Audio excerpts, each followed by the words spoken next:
Champion des connaissances, donner un danger qui menace la santé du système nerveux. Les dangers qui menacent le système nerveux, c'est l'alcool, les drogues et le bruit. Alors que les dangers qui menacent la santé du système musculaire, on trouve par exemple la déchirure musculaire et aussi les entorses. Observez le schéma suivant, puis répondez aux questions. Donnez le nom de la structure présentée dans le document ci-dessus. La structure présentée, c'est la neurone ou bien cellule nerveuse. B. Donnez le nom de chaque élément numéroté sur le document 1. Donc pour 1, elle représente le cytoplasme.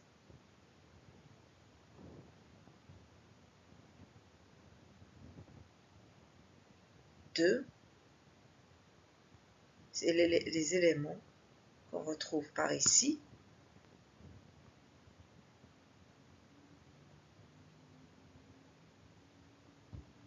Ce sont les dendrites.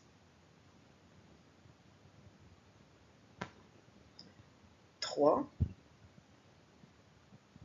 l'élément qu'on retrouve au niveau du centre, c'est le noyau.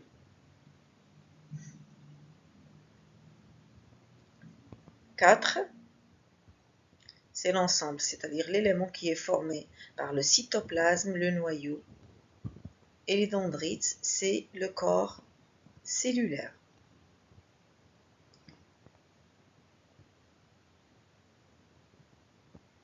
5, c'est l'axone, et 6, ce sont les terminaisons nerveuses, et aussi on dit arborisation terminale.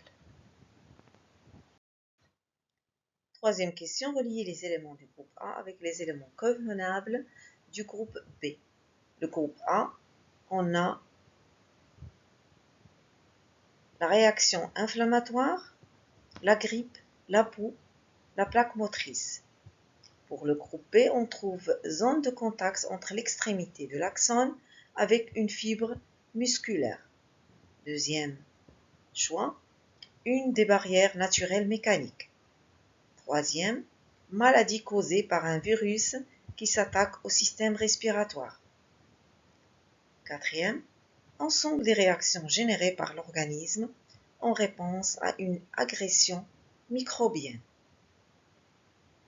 Donc pour la réaction inflammatoire, c'est l'ensemble des réactions générées par l'organisme en réponse à une agression microbienne. Alors que la grippe, c'est une maladie causée par un virus. La peau, c'est une des barrières naturelles mécaniques qui empêche l'entrée des microbes. La plaque motrice, c'est la zone de contact entre l'extrémité de l'axone avec une fibre musculaire. C'est l'unité motrice du muscle. Quatrième question. Les illustrations ci-dessous montrent les étapes d'un phénomène immunitaire.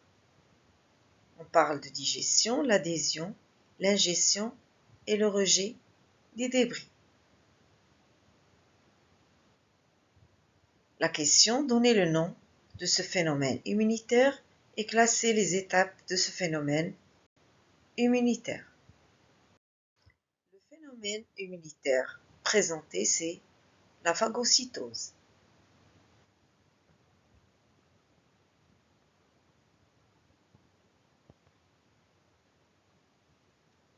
Alors que les étapes de ce phénomène classées, en premier, on trouve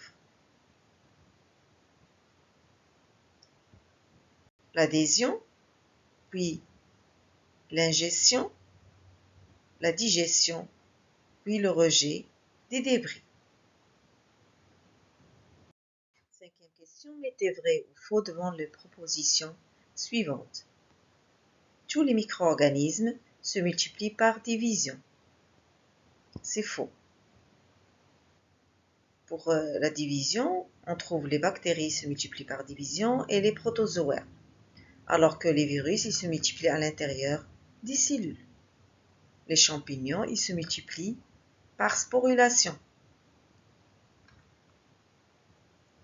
Donc, c'est faux.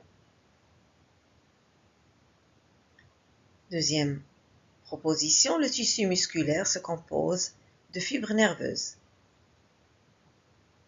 Le tissu nerveux, c'est lui qui est formé de fibres nerveuses, ou bien le système nerveux, alors que le tissu musculaire, il est formé de fibres musculaires. C'est faux. Le muscle squelettique se caractérise par l'élasticité. C'est vrai, il se caractérise par l'élasticité, la contractibilité et l'excitabilité. Donc c'est juste. Un micro-organisme est un être invisible à l'œil nu. C'est vrai. La bavette est une barrière de protection contre la transmission du coronavirus. C'est vrai.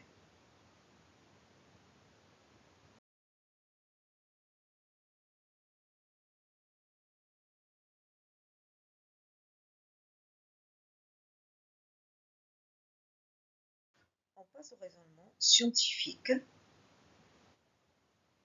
Exercice numéro 1. Suite à un accident de la route, un élève a eu une paralysie au niveau de sa main droite, accompagnée de fortes douleurs au niveau du muscle de sa jambe gauche. Document 1, figure A. Les observations cliniques montrent aussi des lésions au niveau de la zone A, voire document 2. Donc la figure A, elle montre un muscle déchiré chez la personne atteinte. La figure B, le muscle de la jambe de la personne saine. Donc on montre la zone A qui est devant le sillon de Rolando dans le document 2. Ici le cervelet, c'est-à-dire la partie arrière du cerveau. Ici le devant. Et donc c'est l'hémisphère gauche de notre cerveau. Question numéro 1. Déterminer à quel hémisphère appartient la zone A atteinte. La zone A atteinte appartient à l'hémisphère gauche. Deuxième question. Déduisez le rôle de la zone A atteinte. On sait que l'aire motrice gauche commande le mouvement du côté opposé, c'est-à-dire du côté droit. Au niveau de l'aire motrice, il y a naissance de l'influx nerveux moteur.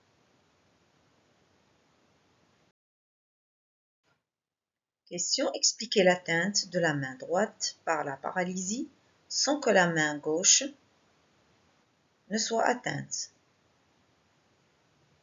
Donc on peut dire que chaque aire motrice commande le mouvement du côté opposé, c'est-à-dire ici, l'aire motrice gauche commande le mouvement du côté droit. Pour connaître la raison de l'apparition des douleurs musculaires dans la jambe gauche, nous vous suggérons d'observer la figure A et B du document 1.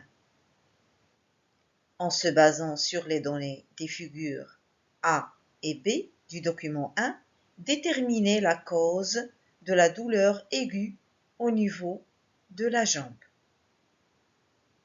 Donc on va devoir comparer entre les deux figures.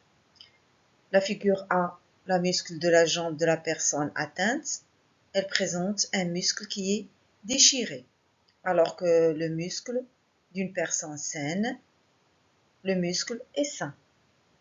On peut dire donc, par rapport à une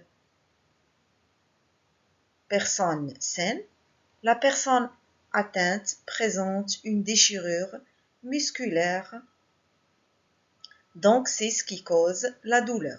Ou bien la cause de douleur, c'est la déchirure musculaire qu'on observe au niveau du muscle de la jambe de la personne atteinte.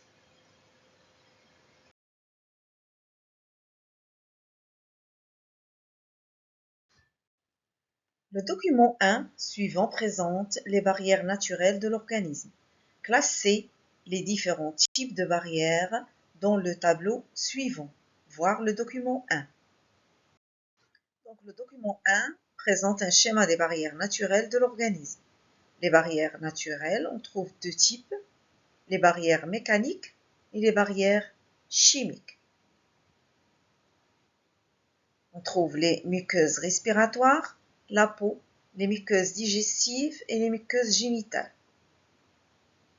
On voit aussi qu'il y a les larmes, la sueur, le suc gastrique qui est très acide, sécrétion vaginale chez la femme et les sécrétions du sperme chez l'homme. Donc pour la réponse, les barrières mécaniques, on trouve la peau, les muqueuses aussi, c'est-à-dire la muqueuse respiratoire, muqueuse digestive et les muqueuses génitales. Il empêche l'entrée des microbes, alors que les barrières chimiques, ce sont les larmes, la sueur, suc gastrique, sécrétion vaginale et les sécrétions de sperme. Ils tuent les micro-organismes ou bien les empêchent de se multiplier. Les barrières mécaniques et barrières chimiques, donc, empêchent l'entrée des microbes. Le texte suivant montre le rôle des barrières naturelles de l'organisme. Les barrières naturelles protègent efficacement l'organisme des agressions externes. Il arrive cependant qu'à la suite d'une blessure ou d'une infection, les microbes, notamment les bactéries, parviennent à pénétrer dans le milieu intérieur. En réponse à la pénétration, l'organisme manifeste une réaction inflammatoire locale qui se caractérise par la rougeur due à la dilatation locale des vaisseaux sanguins, la chaleur liée au ralentissement de la circulation sanguine, le gonflement dû au passage du plasma, et bien sûr à la sortie des phagocytes, la douleur due à l'excitation des terminaisons nerveuses de fibres nerveuses sensitives de la peau. À partir des données du texte, déterminer les symptômes de la réponse inflammatoire et leurs causes en remplissant le tableau suivant. Donc on trouve, parmi les symptômes, on trouve la rougeur. La rougeur, elle est due à la dilatation locale des vaisseaux sanguins. La chaleur, elle est liée au ralentissement de la circulation sanguine et bien sûr à l'activité des phagocytes.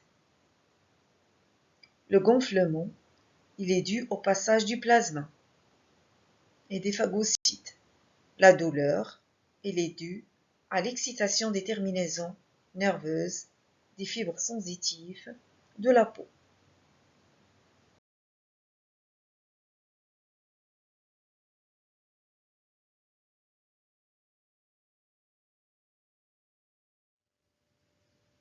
Cliquez sur abonner, j'aime si vous aimez bien sûr, et partagez notre chaîne qui est Science by Zohra. Merci.